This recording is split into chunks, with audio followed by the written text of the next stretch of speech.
Imagine stepping into the grand halls of ancient Rome. The marble floors beneath your feet are cold, polished to a mirror sheen, reflecting the flickering glow of torches that line the walls. The air is thick with incense, heavy perfumes masking the stench of sweat, wine, and blood that never quite leaves this palace. Outside, the sounds of distant feasts echo, cheers, laughter, and cries of pleasure or pain, it's impossible to tell which. At the center of this world stands one man. A man both worshipped as a god and feared as a monster. He is not just emperor. He is the embodiment of Rome's darkest urges, its most dangerous desires, and its unchecked hunger for power.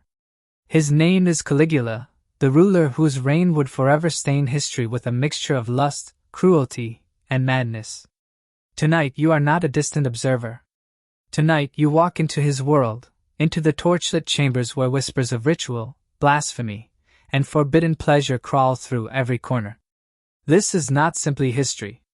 This is the story of how absolute power twisted one man's soul until he no longer knew the line between man and God, love and violence, devotion and destruction. Caligula was not always the figure of terror we remember. In the beginning, he was Rome's golden child, the young emperor who seemed destined to heal an empire fractured by corruption and cruelty.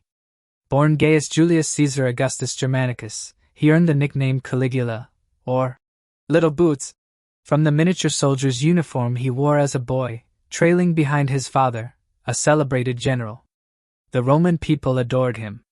They saw in him the hope of a new age, a chance to restore dignity after the bloody rule of Tiberius. When Caligula first took power in 37 AD, he was everything Rome wanted him to be: generous, charismatic, even merciful. He lowered taxes, freed political prisoners, and staged lavish games for the people. The crowds chanted his name. Senators praised him as the dawn of a new Rome. But beneath that promising exterior, a darker seed had already been planted. Caligula had grown up watching violence, betrayal, and cruelty as daily fare. His family was destroyed by political rivalries. His father was poisoned. His mother and brothers executed. He was forced to live under Emperor Tiberius, a man infamous for his depravity, who kept a palace on the island of Capri where unspeakable acts were committed under the guise of pleasure. Caligula witnessed it all, every humiliation, every blood-soaked ritual. And deep inside, those memories simmered, waiting for their chance to erupt. So when Caligula rose to the throne, the world believed they had found a savior. What they had truly created was a ticking time bomb. The change came suddenly, and Rome was never the same again. Only months into his reign, Caligula fell gravely ill. For weeks, he lingered on the edge of death. Some whispered it was poison, others claimed it was the wrath of the gods.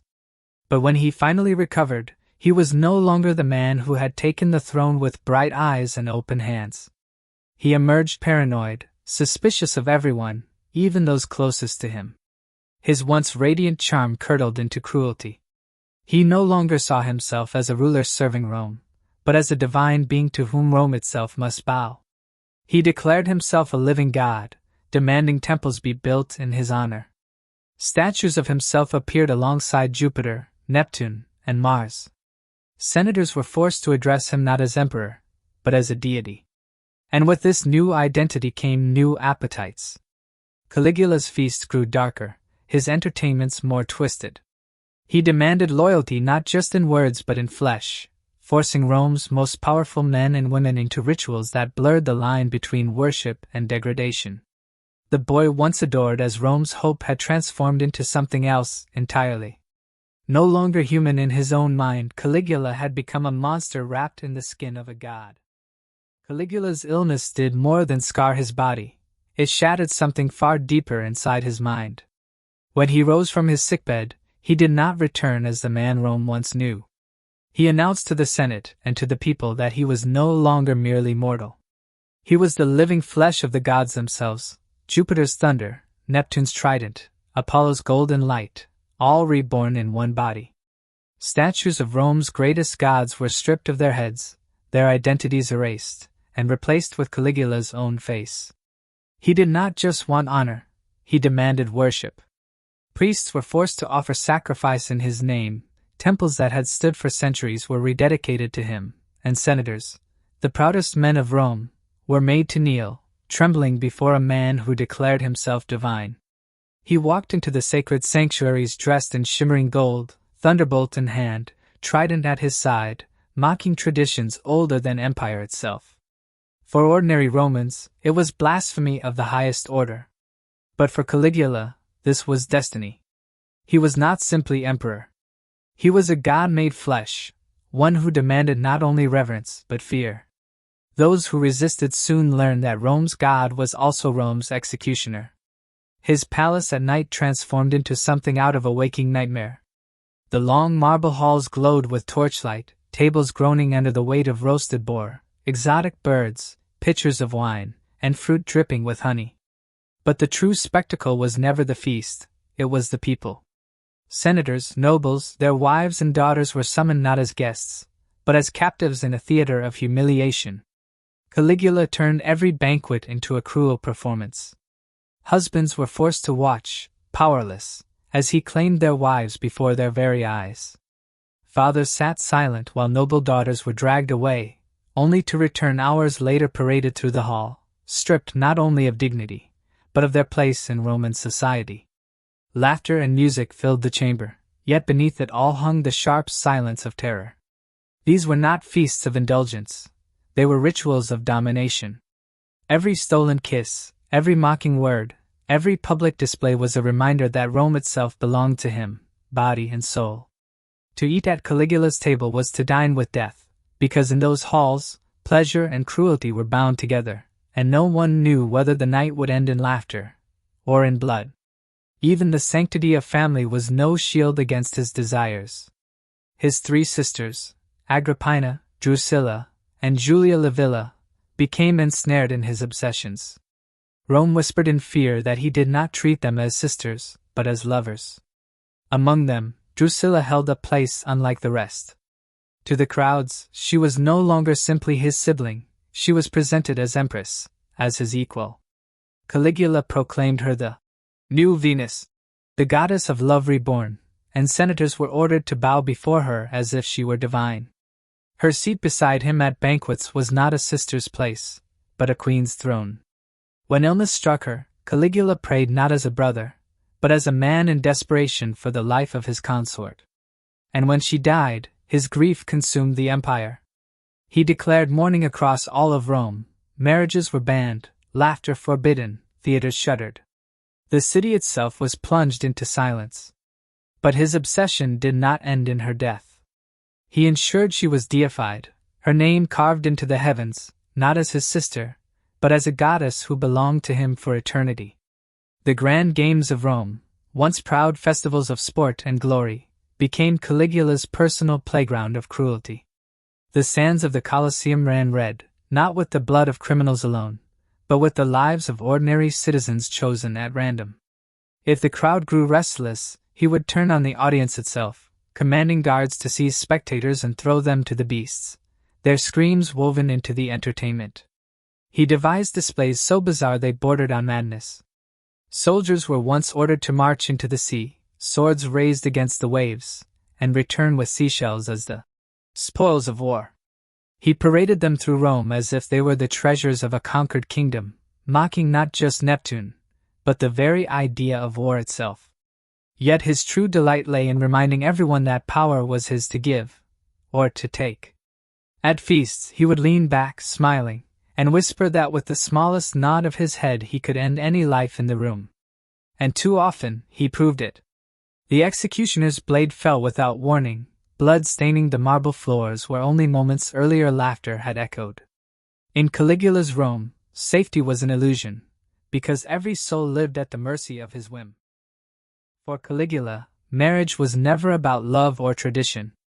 It was nothing more than another stage for his cruelty and mockery. He would storm into weddings uninvited, rip the bride away from her husband in front of the entire crowd, and vanish with her. By morning, he would return her, used, humiliated, and forever scarred, while laughing at the shame left behind. But the most infamous of all was his marriage to Milonia Sasonia. She was neither young nor considered beautiful by Roman standards. Instead, she was bold, extravagant, and shamelessly indulgent in ways that scandalized society. Caligula adored that about her. He flaunted her openly, boasting about her appearance, parading her through the palace as if daring the Senate and the people to question his choice. For the Romans, marriage had always carried sacred weight. But in Caligula's Rome, it became a circus act, a cruel joke. His union with Caesonia symbolized everything wrong with his reign, where dignity was destroyed, and where even the most sacred of bonds were reduced to mockery. From this marriage came a daughter, Julia Drusilla. For most parents, the birth of a child meant hope, a chance to build a future. But with Caligula, it was yet another opportunity for display and control. He named her after his beloved sister, as if trying to immortalize his obsessions. He would bring the infant out during banquets, holding her in his arms, decorating her with jewels, and proclaiming to the guests that she would one day rule Rome. But his words carried no warmth, only performance.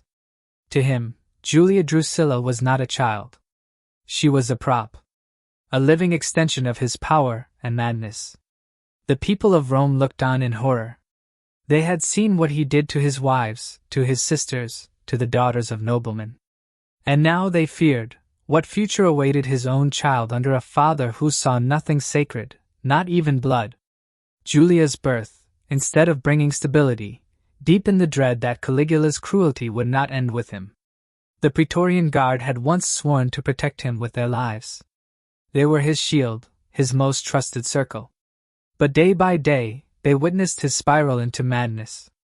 They watched him humiliate senators, torment noble families, and turn Rome into his personal playground of terror.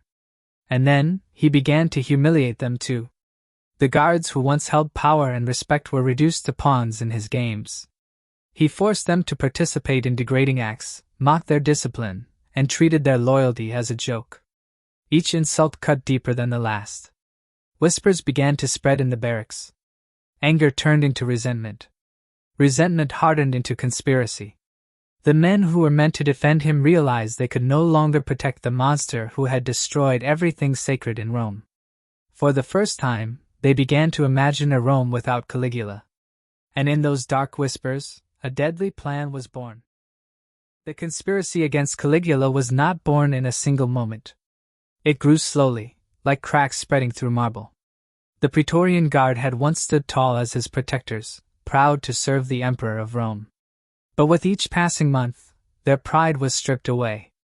Caligula treated them like jesters, demanding they perform humiliating tasks, mocking their discipline, and laughing at their obedience. They began to gather in shadows, speaking in hushed tones, their voices trembling at first.